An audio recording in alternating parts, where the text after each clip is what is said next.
જ્યારે રિઝલ્ટ આવ્યું ત્યારે મારા પિતાજીને એવી આશા નહોતી કે આ જે સમાચાર છે સમાચાર સાચા છે, એટલે મારા કાકા બીજા અધિકારી હતા એમને જીપીએસસી પર મોકલ્યા અને કીધું કે તપાસ તો કરી આવો, આ જે રિઝલ્ટ છે સાચું છે કે ખોટું. એ બોર્ડ ઉપર જોઈ આવ્યા અને લગભગ 4 જગ્યાઓ હતી, એમાંથી એક જગ્યા ઉપર હું સિલેક્ટ થયો હતો. એટલે મિત્રો, મારું કહેવાનું તાત્પર્ય એટલું છે કે જીવનની અંદર નાની મોટી નિષ્ફળતા, સમસ્યાઓ, પડકારો આ બધું આવતું રહેતું હોય છે. એનાથી ગભરાવાની કોઈ જરૂર નથી કે આપણે એ લેવલ ઉપર નથી કે બીજા વિદ્યાર્થીઓ સાથે સ્પર્ધા ના કરી શકીએ.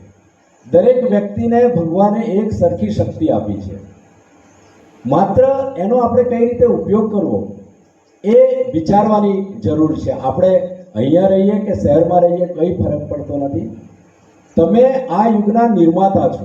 તમારી પાસે અપાર શક્તિઓ છે, તમારી પાસે બુદ્ધિ છે, તમારી પાસે શારીરિક શક્તિ છે.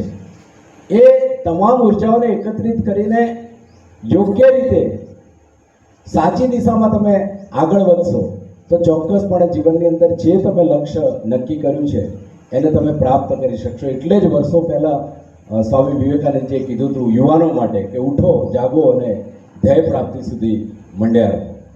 જીવનની અંદર તમારે સફળ થવું હોય તો 2 વસ્તુ પર બહુ જ વિશેષ ભાર મૂકવો પડશે.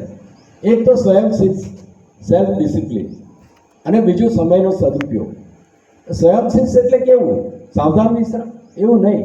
આપણે આપણા જીવનને કઈ તરફ લઈ જવાનું છે, કઈ ઢબમાં આપણા લાઈફને ડેવલપ કરવાનું છે એ વિશે આપણે વિચારવું પડશે. અને બીજો છે સમય. આ સમયની એક સુંદર મજાની વાર્તા છે. એક વ્યક્તિને ચાલતા ચાલતા સમય મળી ગયો. એણે પૂછ્યું કે કોણ છો? તો કે હું સમય છું. તો કે શું કરો છો? તો કે બધાના જીવનમાં આવું છું ને જાઉં છું. તો કે તમે મારી સાથે દોસ્તી કરશો? તો સમયે કીધું કે હું તારો પણ દોસ્ત છું, તારી સાથે પણ ચાલીશ. અને વ્યક્તિ સમય સાથે ચાલવા માંડ્યો. ચાલતા ચાલતા એ વ્યક્તિ થાકી જાય છે. દાખલા તરીકે અહીંયા કેટલાક વિદ્યાર્થીઓ બેઠા હતા, બેઠા બેઠા થાકી ગયા, ઊભા થયા, દરવાજા તરફ ગયા અને ઘરે નીકળી ગયા. એવી જ રીતે વ્યક્તિ થાકી ગયો અને એણે કીધું કે સમય તું ઊભો રહે. એટલે સમયે કીધું કે હું ઊભો ના રહું. શું થયું? ઊભો રહે. હું થાકી ગયો છું, હવે હું તારી સાથે નહીં આવું. કે તું જાય. સમય કહે છે મારું કામ તો આવવાનું અને જવાનું છે, હું ક્યારે રોકાતો નથી. જતાં જતાં એક વ્યક્તિ એ સમયને પૂછે છે કે શું તું મારા જીવનમાં ફરી પાછો આવીશ? તો કે હું તો દરેકના જીવનમાં આવું છું ને જાઉં છું, તારા જીવનમાં પણ આવીશ, પણ આજે તું જ્યારે મને છોડે છે ત્યારે હું એક વાત તને ચોક્કસપણે કહીશ કે હું તારા જીવનમાં સુખના સ્વરૂપમાં આવીશ કે દુઃખના સ્વરૂપમાં આવીશ એ હું કહી ના શકું. એટલા માટે મિત્રો, સમય એ ખૂબ જ મહત્વનો છે, મૂલ્યવાન છે. સમયનો સદુપયોગ કરો, સમયની સાથે ચાલો, સમય પ્રમાણે વર્તો અને સમયને માન આપશો તમે. બરાબર છે? તક જ્યારે આવે છે ને ત્યારે આપણને બહુ નાની લાગે.